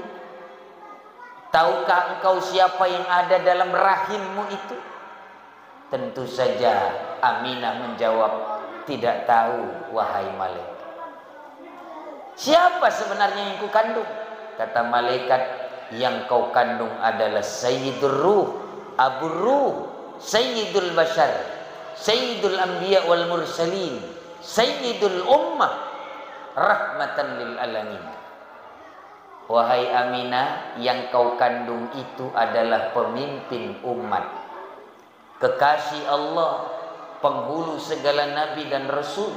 Dialah pemimpin segala-galanya di alam dunia ini. Terkejutlah Aminah. Belum selesai keterkejutan Aminah, dibisikkan perkara yang kedua. Hai Aminah, pertanyaan yang kedua, sudahkah kau siapkan satu nama untuk calon bayimu itu? Siapa yang akan kau berikan namanya? Jawab Aminah, belum kepikiran. Nanti deh saya tanya sama suami saya Abdullah. Kata malaikat jawabnya, hai Aminah, nanti kalau anakmu lahir, berilah namanya Muhammad. Ada 2 riwayat. Satu riwayat Abu Sya'ad Baihaqi, kemudian ada Sahih Bukhari. Itu nanti yang memberi nama adalah kakek Nabi. Itu riwayat kedua. Riwayat yang pertama, yang memberi nama adalah bisikan yang diperintahkan oleh Allah. Malaikat membisikkan sebuah nama kepada Abi. Baik. Apa alasannya? Ada apa sih dengan nama Muhammad ini? Karena Nabi Muhammad satu-satunya nama di kala itu yang pakai Muhammad. Tidak ada orang Makkah di kala itu pakai nama Muhammad. Semua terkejut karena dianggap asing dan janggal. Ada apa dengan Muhammad ini? Yuk, kita bahas nama ini. Dalam kitab, ini jawabannya ya, kenapa diberi nama Muhammad? Apa sih keunggulan nama Muhammad? Dalam kitab Ihya Ulumuddin, Hujjatul Islam Imam Al-Ghazali, menjelaskannya nanti. Kemudian dalam kitab Fathul Mu'in Zainuddin Al-Malibari. Kemudian dalam kitab I'anatul Talibin karya Abu Bakar Syata. Kemudian dalam kitab Safinatun Najah Syekh Salim bin Sumair Al-Hadrami. Dalam kitab Kashifatus Syaja Syekh Nawawi Al-Bantani. Nihayatul Zain Irsyadul Ibad. Banyak lagi kitab yang bahas ada apa kehebatan nama Muhammad itu. Dijelaskan dalam kitab ini ada sebuah hadis. Kita dua aja dah, karena takut kelamaan. Kita bahas dua saja keunggulan minimal dalam namamu Muhammad. Moga-moga yang pakai nama Muhammad nanti dapat dua perkara ini. Amin. Ada yang namanya Muhammad? Ada? Alhamdulillah. Minimal dua perkara. Satu, nanti di depan surga dalam kitab yang kita sebut tadi ada hadis. Kira-kira bunyinya begini hadisnya. Ayyuhan nas, man minkum ismuhu Muhammad falyakum bikaramatin nabiyikum. Ketika manusia baris di pintu surga kelak, ada pengumuman dari malaikat Ridwan alaihissalam, mengumumkan satu pengumuman. Kira-kira kalau diterjemahkan bahasa yang tadi, pengumuman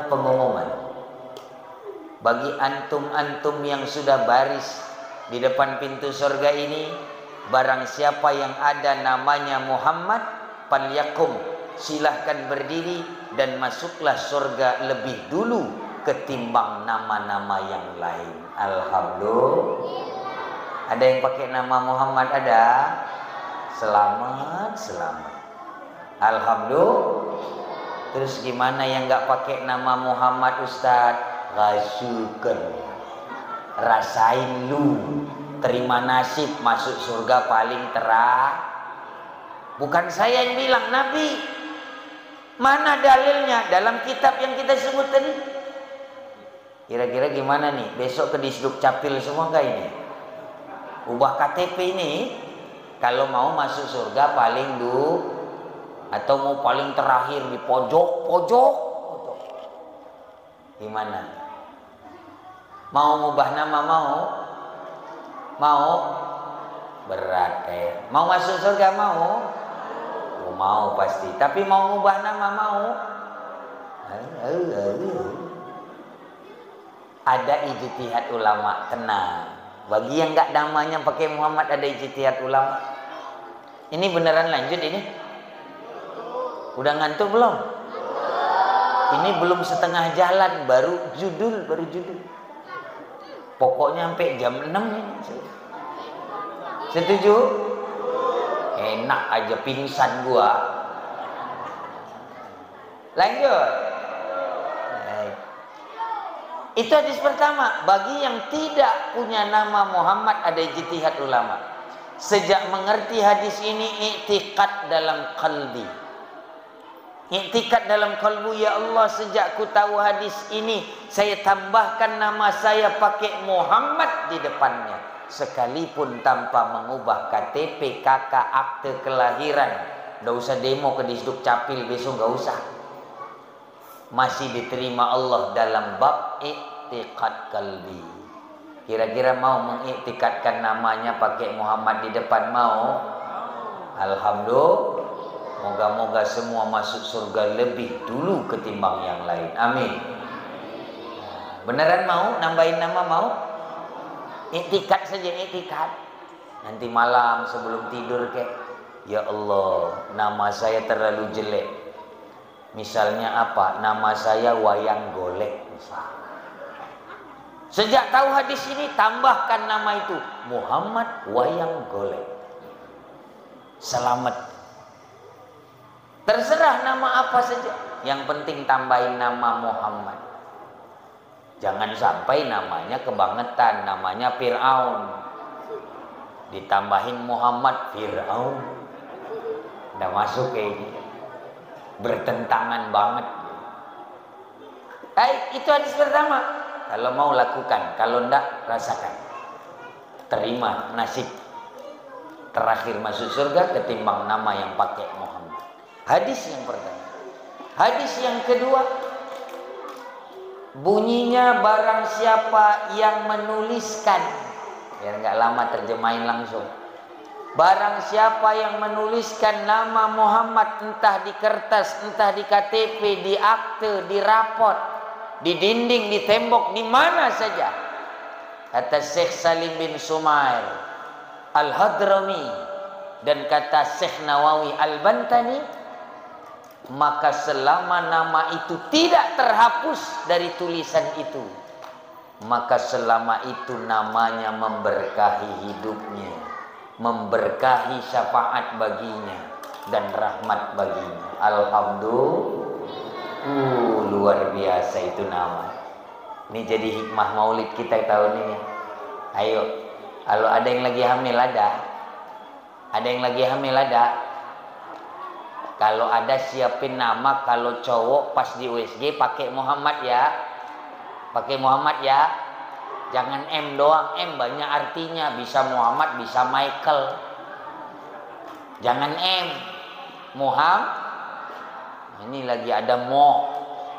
Kayak suara sapi Mo. Nggak usah disingkat-singkat. Muhammad gitu. Mau ya? Rugi kalau nulis Mo nggak jadi syafaat. Nulis MHD nggak jadi syafaat. Nulis M apalagi mencret lu mencret. Tulis yang lengkap. Hadis ini berbunyi, siapa yang menuliskan nama Muhammad lengkap Muhammad, selama nama itu tertulis, selama itu mensyafaati, ngampunin dosanya, menghidupkan dirinya, menyembuhkan penyakitnya, menghilangkan kesusahannya, min syarrid dunya wa adzabil akhirah. Luar biasa itu nama. Kira-kira besok mau disingkat lagi apa enggak? Disingkat apa enggak? Hah? Kepanjangan Pak Ustadz kalau enggak disingkat, biarin. Yang penting dapat siapa? Dapat dari tulisan doang. Hebat nama Muhammad. Tapi yang lebih tertinggi nanti satu waktu kita bahas kalau ngundang lagi. Cuman ngundangnya kayaknya agak jauhan. Karena kalau pulang ke Bandung ngundangnya agak jauhan. Karena kemarin baru pulang 2 bulan ke Kutacani, rada entengan. Itu pun yang ngundang paman. Kan rada enteng. Kalau nanti sudah ke Bandung ya mohon maaf agak mahalan ongkosnya masih. Karena sulit, kejauhan. Tapi satu waktu kita akan bahas mimha mimdalnya. Kita nggak bahas hari ini, kelamaan. Karena Muhammadnya saja sudah begitu, apalagi per hurufnya mimha mimdal. Silakan boleh tanya, banyak kok tempat bertanya. Tuan guru kita boleh ditanya. Ada yang suluk, ada yang ngaji di Syekh Mudawali almarhum al-Mafurullah mungkin. Ada yang tariqah Qadariyah Naqsabandiyah di sini mungkin. Boleh tanya. Itu lain waktu tentang bagaimana nama Muhammad. Baik, lanjut. Udahan lanjut. Nah, ibu-ibu udah rada kesel kayaknya. Udah nggak keluar suara. Ibu-ibu lanjut. Lanjut, Bu. Lanjut. Mata merem. Lanjut. Semangat dong, lanjut. Kayak demo aja ya. Baik, kita langsung ke lahir Nabi. Nabi lahir. Setelah dibisikkan 2 perkara tadi langsung cus, mules. Mulai mules dia. Ini tips nih Pak. Kalau istri bapak lagi hamil tua nggak mau mules-mules, bisikin aja apa aja kek. Pokoknya bisikin. Insya Allah mules. Misal bisikin, mah setelah lahiran saya mau kawin lagi ya. Pasti mules tuh. Mules banget. Itu mulesnya muter sampai kepala terus. Cobain, nggak percaya cobain. Beneran ih. Nggak percaya cobain, nanti ada yang hamil ada. Jadi uji coba sama laki, maju ke depan, kita bisikin itu. Ma, kayaknya sejak 40 hari ke depan nggak kuat papa. Papa mau kawin lagi ya. Bismillahirrahmanirrahim. Kira-kira mules. Tuh triknya. Lanjut ya. Mules lalu kemudian lahir. Lahir Nabi sebagai sempurnanya ruh dan jasad, lahir ke dunia sebagai penyempurnaan amal syariat, bukan hanya amal ahwal batin, tapi amal syariat. Lahir dalam riwayat Ibnu Hisham, keluar cahaya. Oh, ini hebat lagi nih. Ini saya agak bingung, mau didalemin atau ditipisin lagi. Karena jawabannya ada dua, dalam dan tipis. Kenapa Nabi bercahaya lahir? Mau dalam mau tipis? Mau rada dalam apa dangkal? Dalam? Kalau dalam pakai lagi ilmu tarekat. Kenapa lahir bercahaya? Kata Syekh Abdul Qadir Jailani dalam kitab Al-Ghunyah. Sholawatun minallah hiya rahmah. Wa sholawatun minal malaikah hiya karamah au mu'jizah. Wa sholawatun minal ummati Rasulillah sallallahu alaihi wasallam hiya syafa'ah. Kenapa Nabi lahir tadi bercahaya? Karena dalam riwayat Syekh Abdul Qadir Jilani dalam kitab Al-Ghunyah, karena pada saat lahir itu Nabi malaikat sedang bersolawat. Ada apa kena solawat malaikat? Solawatu minal malaikat hiya karamah wal mu'jizat. Kalau ada malaikat solawat, maka akan keluar keramat dan mukjizat. Cahaya yang tampak dalam jasad Nabi Muhammad ketika dilahirkan itu adalah cahaya mukjizat. Kenapa keluar mukjizat? Karena diberi salah satunya karena solawat para malaikat. Itu tidak cukup dengan cahaya. Dalam riwayat lain lagi disebutkan, ketika Nabi lahir bergetar arasy, sampai getaran aras menutup lauhul mahfuz. Lauh artinya ruangan, mahfuz artinya yang dijaga. Kenapa dijaga? Karena dulu ketika Nabi belum dilahirkan, ini jin, malaikat, syaitan, iblis, semua boleh ngintip alam lauhul mahfuz. Ada apa sih di alam lauhul mahfuz? Ini yang disebut rahasia ilahi. Jadi sebelum Nabi lahir, Bapak Ibu, jin boleh ngintip rahasia ilahi. Lalu kalau jin boleh ngintip, apa emangnya? Nah, maka terjadilah ilmu dukun. Kenapa dukun ada sakti? Karena dulu jin boleh ngintip rahasia ilahi. Kenapa ada dukun ketika meramal? Bapak cocoknya di darat, ndak di laut. Ada dukun gitu misalnya. Habis itu dia ambil air, dia tapi jadi beneran. Ketika di darat dia miskin, di laut jadi kaya. Ini dukun kok sakti? Tenang, jawabannya ada dalam maulid ini tadi. Dulu boleh ngintip alam lauh. Di alam lauh ada tajalliyat yang disebut ajali, kitab aja. Dalam kitab ajali semua ditulis. Fulan rezekinya di laut, fulan rezekinya di darat, fulan itu jodohnya Pak Camat, fulan jodohnya Bupati. Di alam kitab ajali ada itu. Nah, dukun sakti dari jin, jin dari lauhul mahfuz. Sehingga nggak aneh lagi. Tapi sejak Nabi lahir, tertutup arasy, tertutup lauh mahfuz. Nggak usah heran, cuman beda tipis. Kalau ada dukun sakti, walaupun itu karena ngintip, itu tetap diberi ijabah sama Allah karena sudah ditulis di alam ajali. Tapi ada tapinya. Kalau keluar pembuktian dari ilmu jin dan dukun tadi, dia jatuh namanya kahana. Apa namanya, Bu? Udah tidur ya? Apa namanya tadi? Kahana. Kalau ada dukun sakti tapi kok beneran, dukun bikin obat sembuh, dukun ngeramal kenyataan, kok sakti, itu beneran, bukan bohongan. Saya tidak seperti yang tenar viral nih, ABG tahu nih. Saya bukan seperti pesulap merah yang meramal bahwa dengan trik and trik. Tapi kita bahas dari sisi kenapa diijabah Allah. Karena memang tertulis, diizinkan Allah. Cuman disebut itu sebagai kahana. Apa kahana? Pemberian Allah dalam marah, tidak diridhoi, melainkan dimurkai.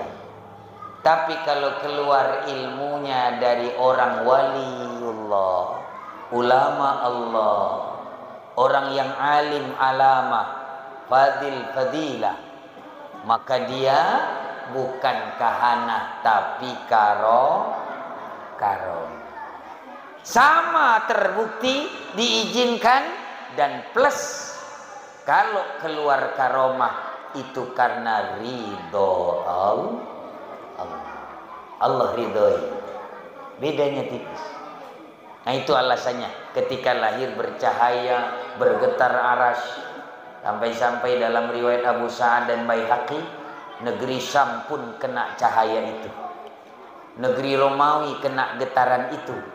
Dan paling unik, terjadi gempa di beberapa tempat, tidak menyasar tempat ahli taat tapi menyasar tempat ahli maksiat. Yang pertama terjadi gempa ketika Nabi lahir adalah di sekitaran depan Ka'bah.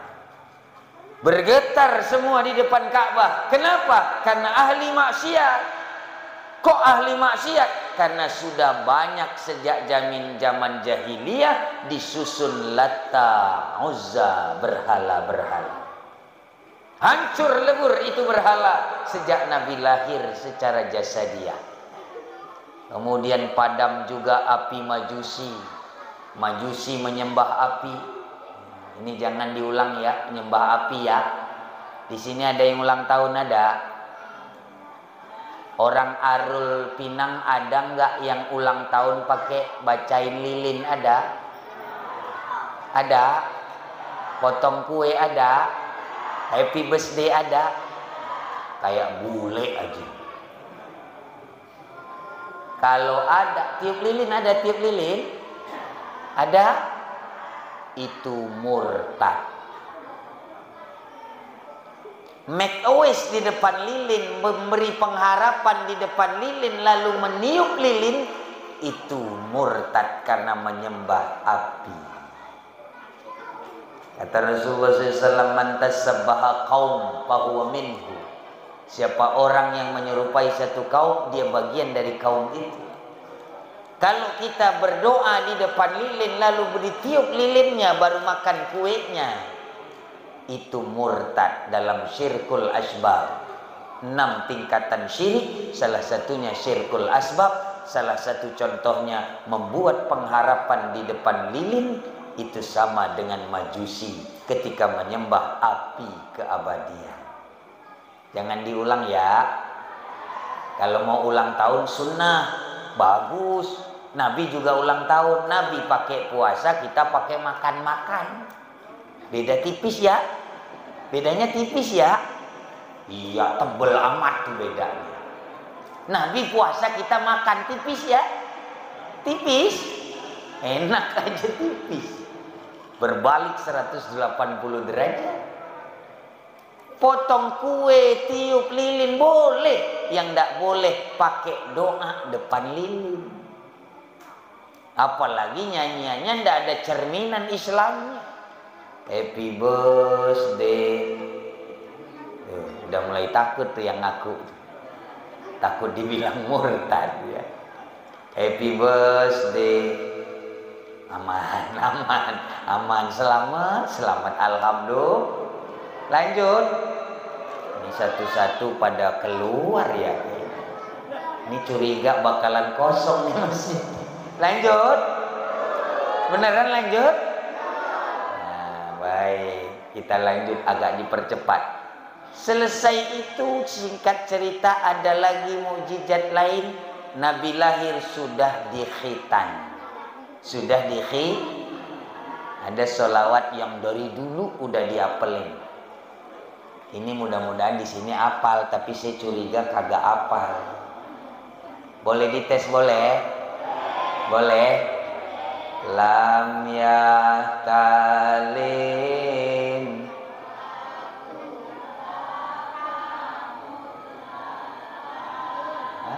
loyo amat ya. Ayo yang baik tentang khitannya aja. Katfahu qad. Sampai kecil telinga saya nggak kedengeran.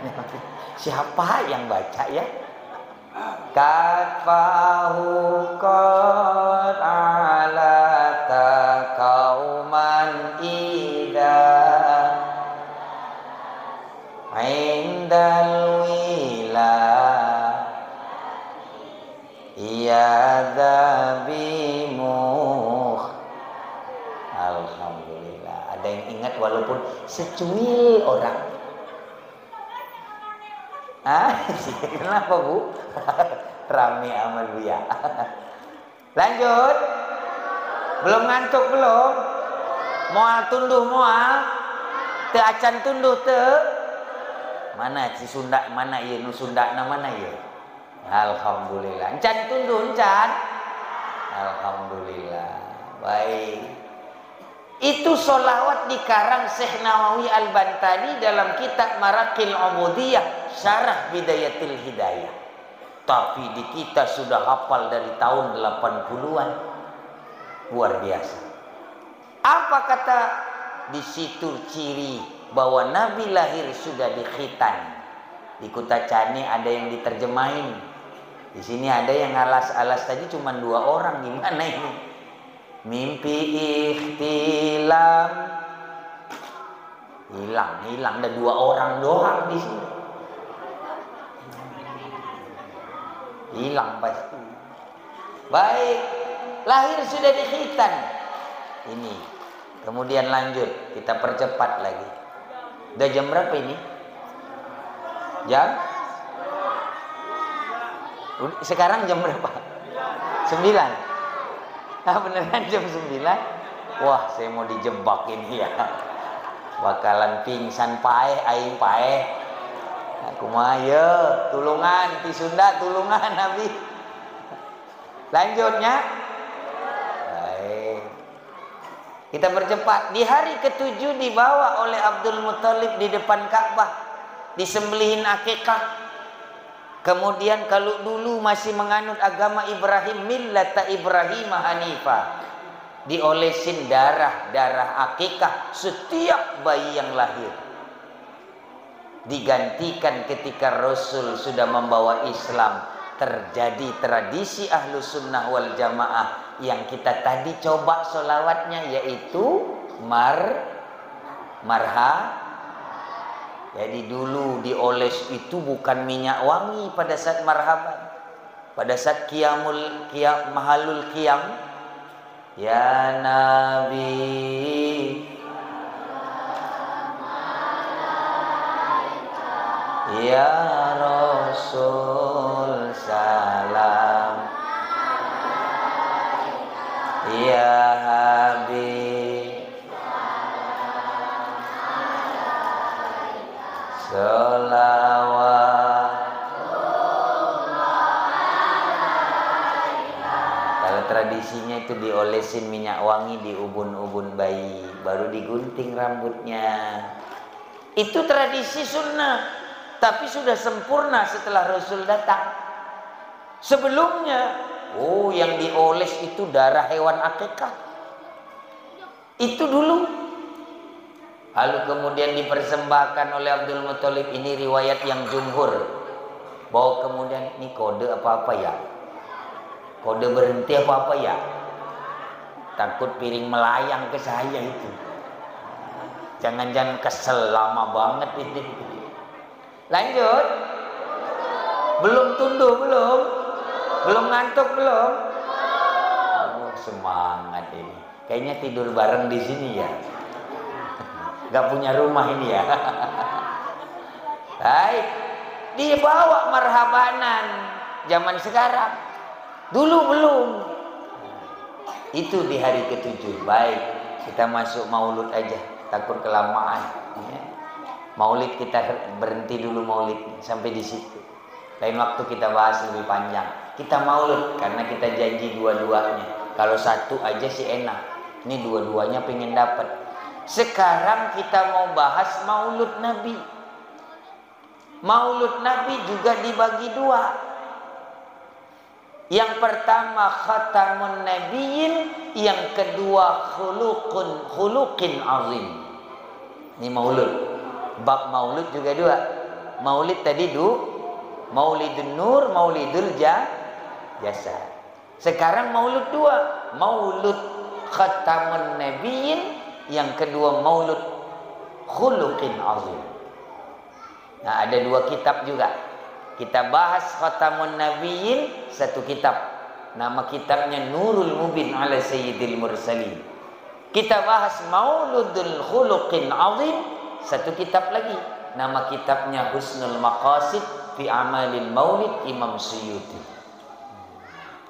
Apa pertama? Kita bahas ciri-ciri fisik Nabi dulu. Ciri-ciri fisik ayo perhatiin wajah masing-masing. Ada yang mirip, alhamdulillah. Kalau di antara fisik Nabi nanti ada yang mirip, kita doain yang mirip mimpi sama Nabi malam ini. Amin Allah. Ayo siap-siap, udah siap? Siap ya, dari ujung rambut dulu ya, sampai ke kaki ya. Perhatiin kalau mirip alhamdulillah, kalau nggak mirip terima kasihan deh lo. Baik, pertama rambut Nabi. Dalam kitab Nurul Mubin ala Sayyidil Mursalin. Nih, liatin rambut masing-masing, liatin mirip apa enggak. Rambut Nabi dalam kitab ini dijelaskan antara keriting dan lurus. Apa namanya? Ada yang ikal, ada. Bapak-bapak ada yang ikal. Nggak usah liatin kepala orang, kepala sendiri. Ini mau ngejek apa gimana, itu ikal apa keriting ya? Itu keribu apa ikal ya? Bingung ya? Ini ikal, saya jelasin tegasnya. Dibilang lurus bukan, dibilang keriting bu. Itu namanya Ada yang mirip ada? Alhamdulillah. Oh, yang mirip malam ini mimpi sama Rasulullah. Amin. Modal rambut doang mimpi. Besok langsung, jangan di rebonding, dicatok. Biar keriting. Tapi bukan keriting, tapi kalau mau nggak dicatok, nggak diapa-apain, udah biarin aja. Berjemur aja, udah berjemur, lama-lama berkerut, lama-lama ikal. Kalau terlalu lurus. Baik, lanjut. Yang keras dong, lanjut. Kan semangat. Habis rambut apa? Ini manusia kan ya? Masih punya wajah? Habis rambut apa? Pegangin. Ini apa ini? Innalillahi, nggak punya wajah orang sini. Habis rambut apa? Masa kalah sama anak TK ya? Mana anggota tubuh nggak pada hafal. Habis rambut bagaimana jidat Nabi? Ini lama maulid nggak pernah kenal sama wajah Nabi. Ini malam hari ini kita kenal. Jidat Nabi, ayo pegangin jidatnya, pegangin. Mirip apa enggak? Jidat Nabi dalam kitab Nurul Mubin ala Sayyidil Mursalin agak lebar. Alhamdulillah. Apa istilahnya itu kalau jidat yang lebar? Apa? Jidat yang lebar apa? Agak lebar. Jangan kelebaran, itu lapangan voli. Yang lebar dikit apa? Nggak ada istilah. Kalau di Kutacani ada istilah sulahen. Sulahen. Nanti ada kalau teman Kutacani tanyain ya, sulahen. Di sini nggak ada istilahnya. Saya juga belum nemu di Jawa, di Sunda naonnya. Naon? Muherang gitu, mak celong gitu naon tah namina. Daya namina. Wong Jawa apa jenenge iku? Iki jenenge apa? Jenong. Jenong ya? Udah pakai bahasa Kutacani aja, sulahen, akap kan mana. Tapi itu jidat Nabi. Jadi sekarang wahai yang jidatnya lebar, alhamdulillah, nggak usah malu, nggak usah ditutup-tutupin lagi. Siapa yang berani ngejek jidat yang agak lebar, sama dengan mengejek Nabi. Hayuh lo, jangan coba-coba. Yang udah jidatnya lebar, alhamdulillah, tenang aja Pak. Besok pergi ke pasar langsung tanpa topi. Bangga, nih jidat saya lebar. Siapa yang berani ngejek, sama dengan ngejek Nabi. Sebab Nabi jidatnya jadi nggak ada yang nggak lebar. Alhamdulillah. Tapi kalau nggak lebar nggak usah dikerok, nggak perlu. Ah, pengen mirip Nabi, akhirnya kayak film Kungfu China, setengah hilang. Pernah lihat ya? Kayak film Kungfu China. Setengah dihilangin, di sini gundul banget di sini nih. Di belakang rambut panjang. Itu bukan sulah, itu pembelahan wilayah. Bukan sulai. Lanjut. Belum ngantuk belum? Belum mau pulang belum? Ya Allah, hebat ini. Ini tercatat dalam sejarah Arul Pinang kayaknya. Baik, habis jidat apa? Mulai hilang lagi wajahnya. Tadi udah jadi manusia, sekarang tidak lagi. Apa habis jidat apa? Alis. Dengerin alis. Biar kebayang tujuan Maulid Khatamun Nabiyyin, biar ngebayangin Nabi. Tuh, yang alisnya coba lihat, ada yang mirip enggak? Alis Nabi dalam kitab Nurul Mubin ala Sayyidil Mursalin adalah, ini bahasanya puitis nih. Dalam kitab disebut bak semut berbaris rapih. Indahnya. Alis Nabi bagaikan semut yang berbaris Pernah lihat semut baris? Pernah? 17 Agustus atau kapan? Sok pernah bisa nih. Pernah lihat semut baris? Pernah? Lagi upacara apa dia? Ya begitu. Semut baris indah, rapih, tebal, hitam tapi rapih. Dan ada riwayat lain mengatakan ada garis tengah dari urat di sininya membelah alis beliau. Oh, jadi kalau mau rada gaul, kalau alisnya nggak ada belahnya, besok kerak di tengah dikit ya, biar miring. Sunnah tuh, sunnah. Itu alisnya ada yang mirip, ada yang mirip, nggak ada yang mirip. Ini kadang kita alis nggak ada rapi-rapinya. Ada yang alis ke atas, antena TV. Ada yang ke kanan, ini spion. Ada yang ke kiri, ada yang ke bawah. Saya bingung, ini alis apa duri ya? Alis Nabi rapi. Ayo dirapiin alisnya. Lanjut, habis alis apa? Habis alis apa? Langsung mata. Bener. Coba diraba lagi, Bener. Habis alis langsung mata, bener. Innalillahi, baru kali ini saya ketemu manusia gak punya bulu mata. Bulu mata. Bagaimana bulu mata Nabi? Bulu mata Nabi lentik bak seorang bayi. Alhamdulillah. Ada yang lentik ada? Insya Allah mimpi sama Nabi. Amin. Lanjut, dari bulu mata apa? Mata. Nih, mudah-mudahan ada yang mirip matanya. Mata Nabi dalam kitab ini adalah agak lebar. Jadi mata Nabi tidak mohon maaf, yang sipit nggak dapet ya, mohon maaf.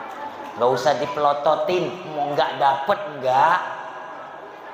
Yang sipit tidak dapet. Yang lebar alhamdulillah. Tapi lebarnya nggak kayak bola mau keluar, nggak. Kata riwayatnya begini, ketika Nabi tidak dakwah, di luar dakwah, mata Nabi menyenangkan dan menenangkan. Tapi kalau sudah di dalam dakwah, khutbahkah dia, tausiahkah dia, maka dalam riwayat dijelaskan agak memerah. Apa artinya ini? Qaulan sadidah ay qaulan haq. Ada kaidah dalam dakwah bahwa keras lebih bermanfaat ketimbang benar dalam dakwah. Ada orang keras tapi nggak kedengeran, kira-kira dakwahnya bermanfaat? Ada orang keras tapi nggak kedengeran, ada orang keras tapi nggak benar. Ada orang benar tapi nggak kedengeran, pilih mana? Ada orang dakwah nih, kayak saya nih, saya lagi pidato nih misalnya, suara saya pelan, saking pelannya nggak kedengeran, bermanfaat. Tapi suara saya kenceng nih, setinggi mungkin, tapi nggak jelas. Gimana? Bukan pilihan. Itu kaidah dakwah. Keras dulu baru benar. Keras dulu baru benar. Itu dalam istilah ilmiah public speaking. Dalam kaidah dakwah, sadidal haq, sadidal qaul sadid atau qaul haq. Itu daerahnya. Baik, kita lanjut. Nih kapan selesainya saya ya? Lanjut. Emang orang Arul Pinang tujuannya nyiksa saya ya? Lanjut. Nggak disuruh berhenti. Ini ada panitia biasanya kalau di Jawa tuh, mohon maaf Pak, waktunya habis. Itu senang tuh. Biar selesai. Ini panitia kemana ya? Ditungguin nggak ada tulisannya. Mohon maaf Pak, waktunya 5 menit lagi. Kan gitu ya di sana ya? Di sini nggak gitu ya? Lanjut, belum mati mah buat. Lanjut ya, lanjut. Jarang-jarang, kan nggak tiap hari kesini ya. Habis mata apa? Mulai rada takut jawab. Takut salah, saya hilang sebelah. Bagaimana hidung Nabi? Dalam kitab ini dijelaskan hidung Nabi mohon maaf, yang pesek nggak dapet. Ada yang pesek ada? Nggak usah ditunjuk ya. Kasihan belum dapet ya. Tunggu tahun depan mungkin mancung ya. Tarik dulu ya. Tapi tidak sembarang mancung, ada keterangan lanjutan. Di tengah-tengah hidung Nabi ada sedikit agak bengkok atau apa namanya? Agak bengkok. Tidak sebagaimana orang Yahudi mancung bagaikan paruh bangau. Pernah lihat paruh bangau? Tajam ke bawah. Apa jenenge? Jawane apa iku? Paruh. Paruh, apa paruh? Jawane apa iku? Ngomong Jawa apa? Congor. Kok kasar ya? Congor apa cangkem? cocot, cocote, kasar men yo. Sunda naon tah? Paruh. Hah? Naon? Baham. Baham mulut atuh. Paruh. Ieu monyong kieu tah, monyong naon tah ieu nah. Hilang. Angkat tangan, nyerah. Baik, tidak seperti paruh bangau tajam ke bawah, ada hidung model tajam ke bawah ya. Pernah lihat ya? Itu hidung orang-orang Yahudi katanya. Tapi kalau Nabi mancung ada bengkok di tengah sedikit. Jadi yang mancung hidungnya malam hari ini alhamdulillah. Kalau mau mirip banget besok ambil palu ya, pukulin dikit biar bengkok tengah. Mirip pisan. Lanjut, habis hidung hilang lagi.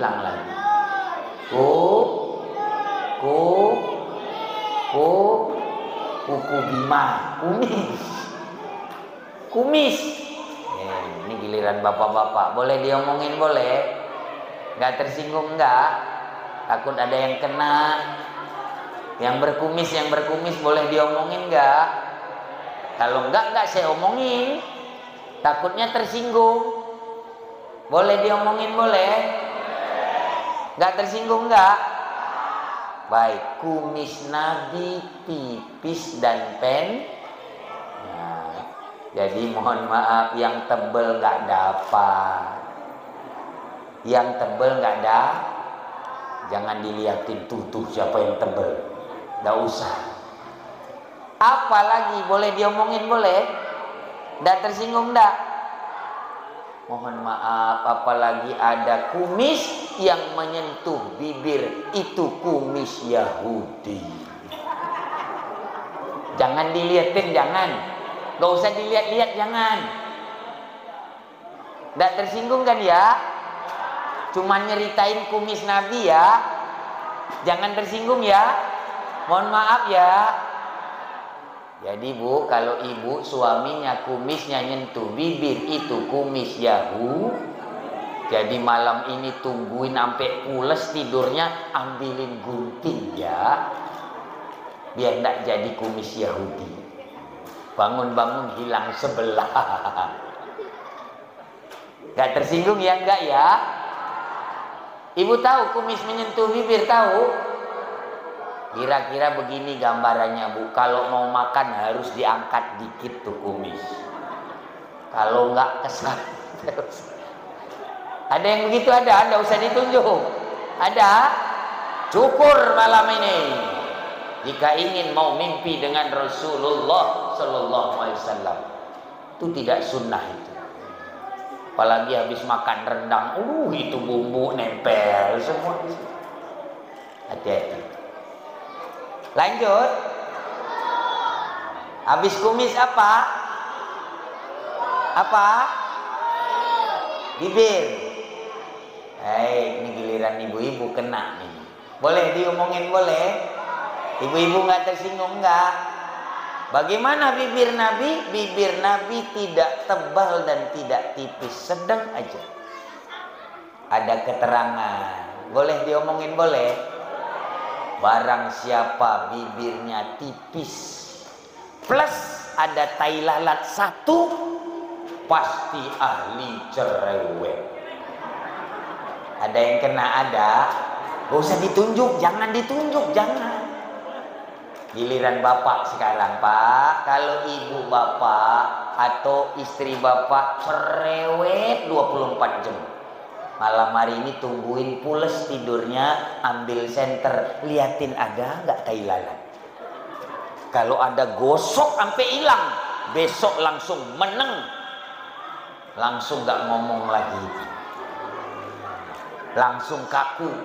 Kalau nggak percaya buktiin malam ini.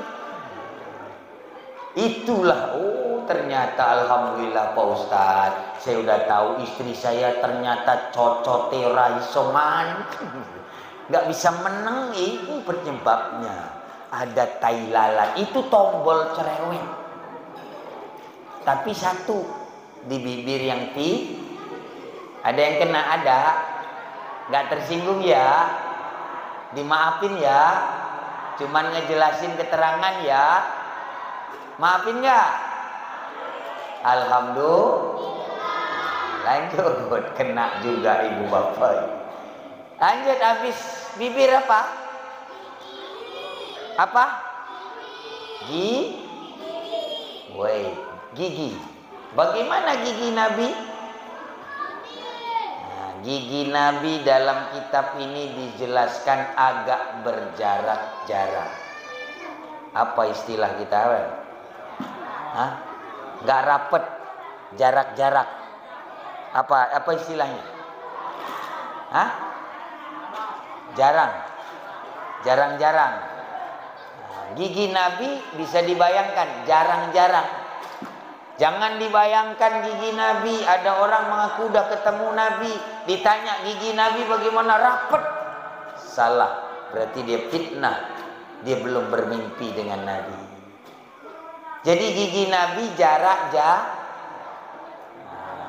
jarang-jarang, nggak rapet, tapi rapi.